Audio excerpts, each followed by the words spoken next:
ఒక్కసారి ఈ పేదవాడి ఇంట్లోకి అడుగుపెట్టి పాదం పెట్టి పావనం చేయవా మా ఇల్లు అన్నాడు. అక్రూరా, నా మనస్సులో నీకు ఎప్పుడు స్థానం ఉంది. నేను ఇప్పుడు నాకు పని ఉంది. ధనుర్యాగం చేస్తాడుగా కృష్ణుడు. ఆ ధనుర్యాగం పూర్తి చేసి అంతా చేశాక మీ ఇంట్లోకి వచ్చి కాలు పెడతామని చెప్పి అన్నాడు. అంటే ధనుర్యాగం పూర్తి చేయడం అంటే అర్థం ఏంటి? వంశంని సంహరిస్తా. అందుకే నేను వచ్చింది. వాడు నన్ను సంహరించాలని పిలిచారు. నాకు తెలియదా? నా కృప వల్ల వచ్చిన లోకంలో ఉన్న కంసుడు నా మేనమామ కావచ్చు పుట్టుకకు, ఈ శరీరాన్ని నాకు చెప్తాడా కంసుడు?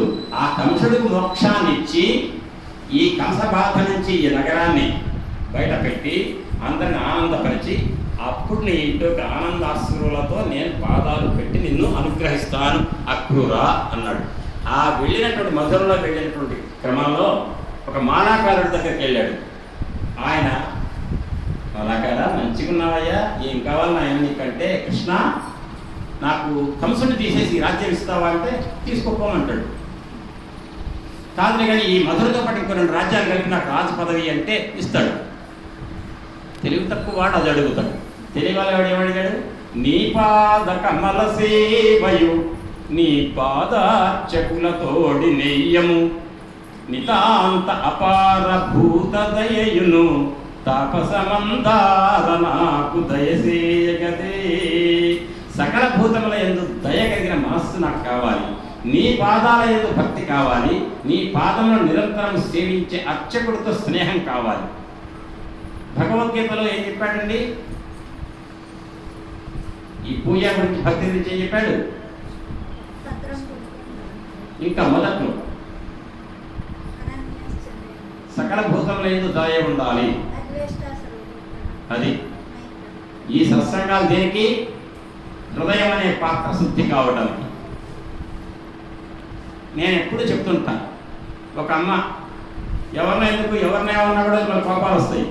ఒక ఆమె ఎవరో అమ్మగారు చాలా బాగా కూర వండి పెడుతుందట, ఒక మంచి టిఫిన్ చేసి పెడుతుందట. ఆ టిఫిన్ అంటే ఉప్మా అయినప్పటికీ కూడా నాలుగు మీద వేసుకుంటే ఇక నాకు అన్నమధ్యాహ్నం ఈ ఉప్మా అమృతం లాగా ఉందనిపించేంత కరిగిపోయేంత రుచిగా చేస్తుందట. కాకపోతే ఆ అమ్మ చేసే పని ఏంటంటే అంతకు ముందు రోజు వండినటువంటి గిన్నెని కడగకుండా వండుతుందట. బాగా చేస్తుందట. అన్ని ఉప్పు ఎంత వేయాలో అన్నీ వేసి తిరగముందు బాగా చేస్తుందట. కాకపోతే ఆ వండడానికి ఉపయోగించిన పాత్ర అంతకు ముందు రోజు దాన్ని ఓపిక లేక బద్ధకంతో శుద్ధి చేయకుండా ఆ పాచి గిన్నె ఉంటుంది, ఆ గిన్నెలో వండుతుందట.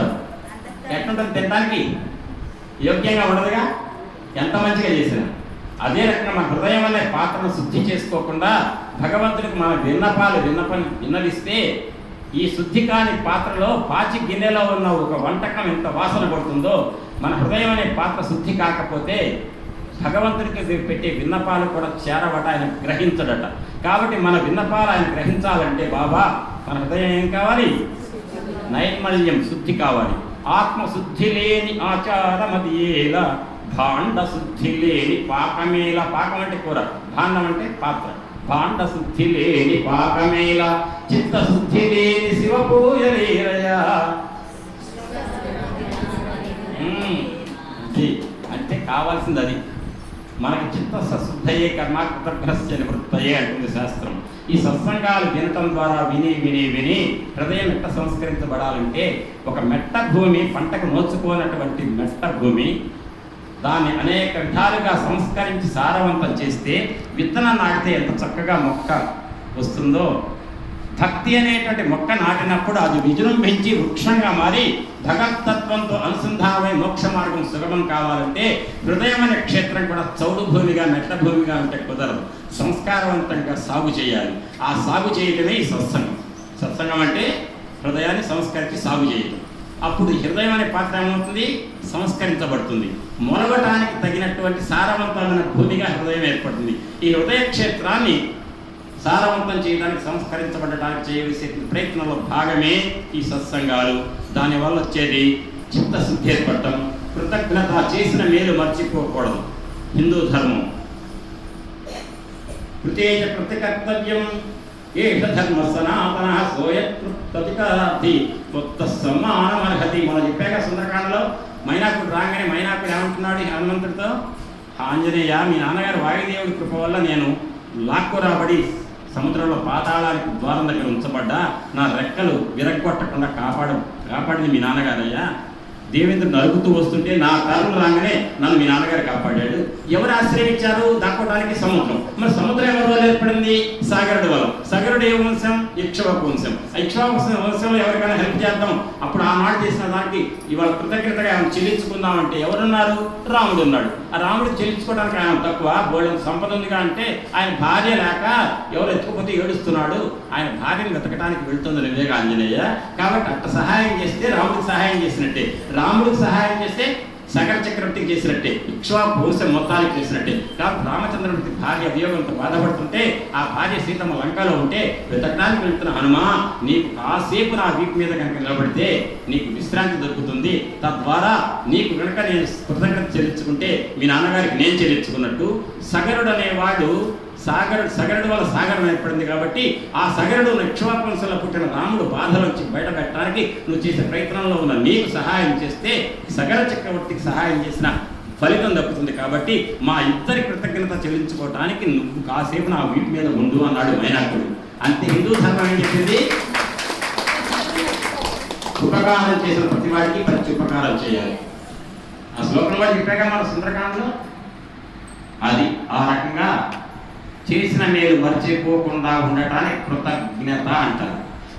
చేసి ఆ నిన్న పెట్టాడు వాళ్ళు మర్చిపోయారు, నిన్న తిన్నాడు వాళ్ళు మర్చిపోయాడు, దానికి కృతజ్ఞత అంటారు. ఏమంటారు? కృతజ్ఞత. కృతజ్ఞత అంటే చేసిన మేలు గుర్తు పెట్టుకొని మళ్ళీ మేలు చేయండి. ఏదైనా పెడితే ఏమంటారు? థ్యాంక్స్ అండి అంటారు. థ్యాంక్స్ అంటే కృతజ్ఞత చెప్పుకోవడం ఇంగ్లీష్లో. ఎవరైనా మనకు సహాయం చేశారు, మళ్ళీ ఎప్పుడైనా అవసరం వస్తే వాళ్ళకి మనం సహాయం చేయాలి, ఇచ్చి పుచ్చుకునే ధోరణి ఉండాలి.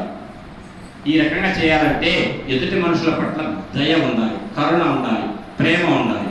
అదే అద్వేష్ట, ద్వేషం ఉండకూడదు. సర్వభూతాని మైత్రః కరుణ ఏవ చ నిర్మమో నిరహంకారః సమదుఃఖ సుఖక్షమి. అంటే అన్నిటి సమంగా చూస్తూ ద్వేషం లేని భావంతో ఎదుటి మానవులను ప్రేమిస్తూ తోటి భక్తులందరినీ కూడా అందరిలో బాబాను చూడటం ఏదైతే ఉందో అది నిజమైన భక్తి అని చెప్పి కృష్ణుడు భగవద్గీతలో చెప్పాడు. ఆ స్థితి మన మనసులో అంకురించాలంటే మన మనసు సంస్కరించబడాలి, మనలో ఉన్న కల్మషాలని బయటికి పోవాలి. ఆ పోవటానికి మనం నిరంతరం చేసేటువంటి ఈ మాట యొక్క పోటు ఎదుగుతుంది, దాన్ని సత్సంగము అంటారు. మాటల్ని హృదయంలో పోటు వేస్తేనే సత్సంగం, అప్పుడే హృదయం సంస్కరించబడేది. ఆ మాటల పోటే ఈ సత్సంగం. కాబట్టి ఈ కృష్ణుడి యొక్క భక్తుడి గురించి, ఎందుకంటే భవానీ గారు అంత యాత్రలో ఉండి ఏమన్నారు, నాకు కృష్ణుడి జన్మం చెబుదాం అనుకున్నా ఇవాళ. కానీ అది చెప్పాలంటే కృష్ణుడి జన్మంతో పాటు ఇంకోటి చెప్పి 2 గంటలు చెప్పాలి. అది ప్రత్యేకంగా ఒకరోజు చెప్పొచ్చు. ఇవాళ కృష్ణ భక్తుడి గురించి చెప్తే బాగుండు, ఎందుకంటే అక్కడేమో రామ భక్తుడి గురించి చెప్తున్నా కదా సుందరకాండ 7 రోజులు. ఇక్కడ కృష్ణ భక్తుడి గురించి చెప్తే బాగుండు అని అక్రూరుడు అనేటువంటి భక్తుడు నిజంగా అక్రూరుడే, క్రూరత్వం ఏమాత్రం లేనివాడు. కానీ గోపికలకు మాత్రం క్రూరుడులా కనిపించాడు. ఎందుకని? మా కృష్ణుని పట్టుకోబోతున్నాడు, మా ప్రాణేశ్వరుడు అనే కృష్ణుడు అయితే మా ప్రాణాలు దక్కవు అని. ఏం పర్వాలేదు, నేను అక్కడికి వెళ్ళినా మధుర నుంచి మళ్ళీ వచ్చి మిమ్మల్ని అనుగ్రహిస్తా అని చెప్పి గోపికలు చెప్పాడు కృష్ణుడు. తద్వారా ఏ వ్యక్తినైతే క్రూరుడు అనుకున్నారో గోపికలు ఆ వ్యక్తినే అక్రూరుడు అని చెప్పి కృష్ణ భక్తులు జాబితాలో వేసుకున్నటువంటి వైనం శ్రీమద్ భాగవతంలో ఉంది.